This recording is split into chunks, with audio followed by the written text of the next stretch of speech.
Hi, everyone. Thank you for coming and joining me this week.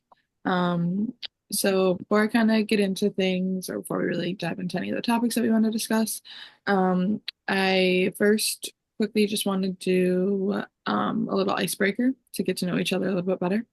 I know we've kind of done this multiple weeks, so I was kind of thinking about like what would be a good one because I feel like we've done so many, but kind of just an open-ended one this time. And that would be what is something that maybe someone would not know about you or not guess about you. It can be as small or as big as you would want it to be.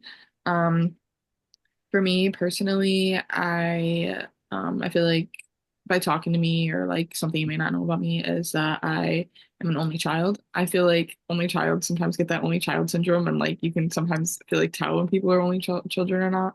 Um, Kind of a stereotype, but that and then a fun fact is my birthday's on St. Patrick's Day too.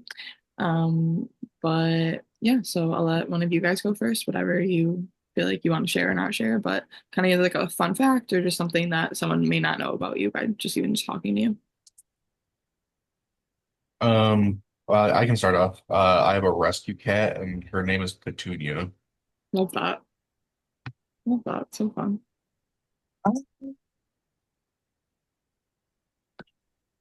I used to dance for 13 years. Me too. Well, I still dance, but I love that. Dance is great. Um, Okay, cool. Love that. So again, before we dive into the topic, I just want to go over some ground rules. I know we've kind of done this every week too, so everyone should kind of be familiar with the ground rules and kind of the expectations of the group. Um, that just being said, feel free to share whatever you want to share. Feel free to not share if you don't want to share. But I just want everyone to know this is like an open, safe space environment. The main thing I ask for is just respect. So you don't always have to agree with what everyone else is saying, or their opinions or what they think. You can have a totally different opinion. And I don't even care if we disagree with each other in the group, but just making sure we're doing it in a respectful way that's still respectful of everyone else's opinions. Kind of not just the basic things, not talking over each other, um, that sort of thing. So does that sound good with you guys? Yeah. And then the only other thing too, is we'll be discussing right before the end of the meeting is just nonverbal and verbal communication. So I just kind of want you guys to keep that in mind just as we're talking.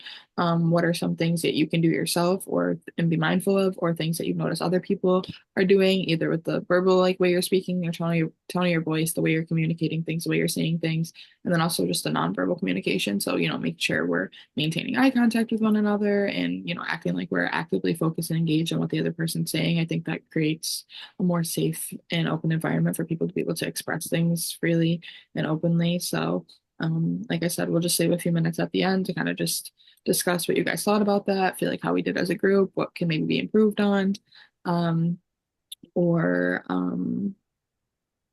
yeah, just kind of overall how you guys thought about that. If that sounds good with you guys too. Yeah. Perfect. So today's topic that we're going to be discussing is specific groups. So I didn't really have a specific group in mind that I wanted to discuss. I kind of just thought we could kind of just openly, freely discuss it. As social workers, we're going to be discussing or we're going to be working with people who are very different from us, either different races, different religious backgrounds, different sexual orientations, a bunch of that different, a bunch of those different categories. So I think it's really important to just be able to discuss it and kind of, how we would work with clients who are, different than us, either like physically from a physical aspect or, um, maybe people have disabilities or different things like that. So kind of how we would address those issues as they arise. Um, so the first question, I think that I would ask is, how would you guys maybe go about working with a client just in general, doesn't matter which group that is very different than you. They have different views than you, they have different, maybe morals, religious aspects, all of that stuff.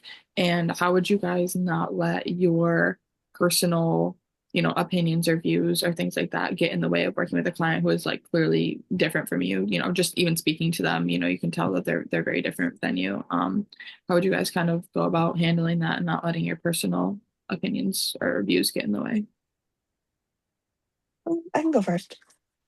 What I would do is I would Definitely put my opinions and my morals aside because when I'm in a session with a client, what they believe and everything that they know is more important at that time, personally. I'm there for them. I'm not there for me. Hmm. Um, Based on working with someone different than me, I would definitely do some research. Hmm. For like example, with my internship, I work with a handful of autistic children, Hmm. and I've never worked with autistic children before. Hmm. And my supervisor gave me like a bunch of packets to help me understand how I can work with autistic children and make it a little easier for me. Hmm. So I feel like doing some research would definitely help. So you have a better understanding and knowledge on um, that group. Yeah. No, I really like all the points that you brought up.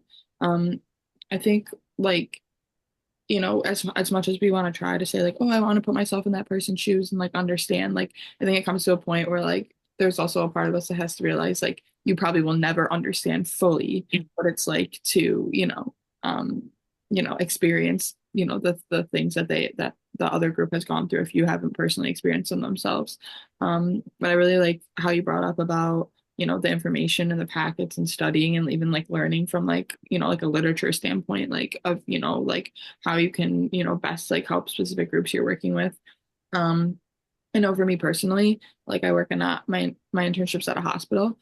So I'm always encountering people that are different than me, whether, it's race wise, religion wise, sexual orientation, just literally everything. Which I think there's like real like beauty in that because you get to just like learn so much about, different, groups and working with different people. But I know one of the things like the hospital does is they offer like different seminars. Um, like I know they offer like anti like racism and discrimination like seminars and like things like that. So I haven't personally been able to attend one, but I definitely think like in the future, like me and my supervisor have talked about like going and like attending some of those things. I just think the more knowledge you can get, like the better, because then you're just more able to like be, knowledgeable and help your client in ways that you maybe didn't think before. I also think just like learning from person to person, you know what I mean? Like just learning like them and just getting to know them and their experiences and just, seeing how open they'll be with you, even being open to yourself and being like, hey, I don't know what that's like. Like, can you try to help me explain or try to help me understand like where you're coming from so I can like better help you? I think just like building that rapport and that relationship is like super important. But yeah, thank you for sharing. Sam, do you have anything that you wanted to add? Um, I know like a group that I'm really interested in working in, like in my own career, is like I'm really interested in working with veterans. Okay. Yeah. And like they're, obviously I've never been deployed myself or anything like that. But it's a group that I like, feel strongly about because I have a lot of friends that are veterans, and I've heard a lot of stories and things of that nature. So like the number one thing that I would do would be like taking them as the expert in their own life. Yeah. Um I know Brianna kind of touched on that a little bit. And just, learning what I can from them about their own experience, not trying to say that I, know everything that they've gone through, because I certainly haven't gone through all of that. But like, making it clear that I'm taking them as the expert in their own life, so that they don't feel like I'm trying to put on any kind of airs that I'm, really not trying to. Yeah. Uh, and really just, letting them control uh the conversation that way, and like letting them know that I'm there to listen to them, and I'm not there to like take over their time, or say that I understand something that I don't understand. Right.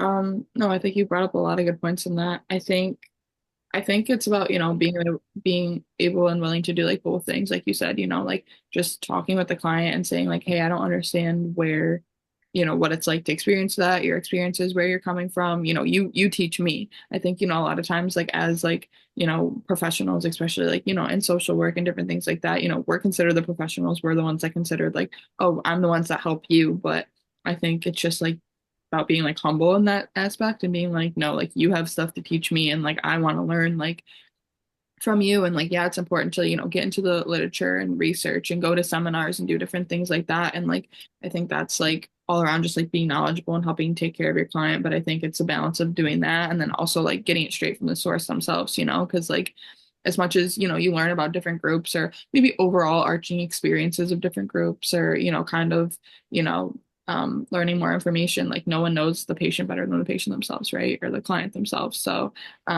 I think, like you said, just being open and honest and going in there with that humble attitude, being like, hey, I don't know everything, but if you're willing, like, I'd love to learn from you and your personal experiences. So I think that's great. So, well, I wanted to thank you guys for kind of touching on this topic and sharing. I thought we both, all three of us shared a lot of insightful, helpful information that I know personally I will, take with me as I continue to work with my clients and become a social worker.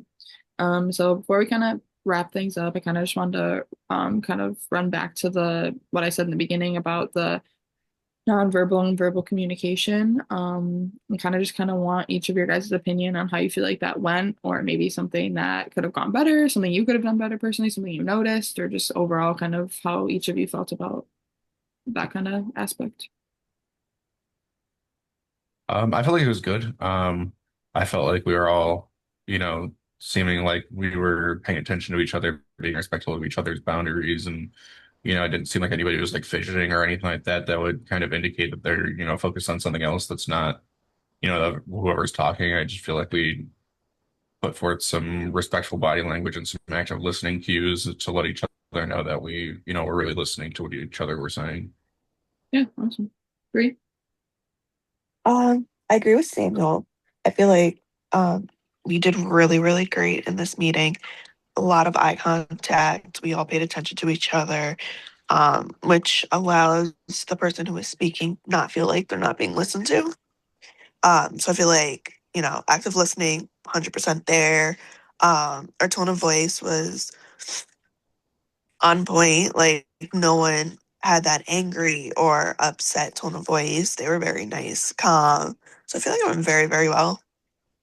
Yeah, awesome. I think from like a leadership perspective, it could have gone as well as I would wanted it to. I think everyone, was respectful of each other's ideas. I feel like we created a safe environment where all of us were able to kind of openly share. And while we didn't have any kind of disagreement on opinions, I feel like if anything were to arise, we would have been able to work through it respectfully. I feel like that was just kind of across the line basis. We were all just being respectful of each other, not talking over each other. Like you said, we were all attentive on what everyone was saying and stuff. So I think that's great. So is there anything else anybody wants to share or add before we kind of wrap this up? Nope, feeling good. Cool. Well, thank you guys for meeting with me. I appreciate the insight you had to share and being, active in that and, kind of demonstrating those verbal and nonverbal communication skills. So we'll see you guys next week then. Thank you.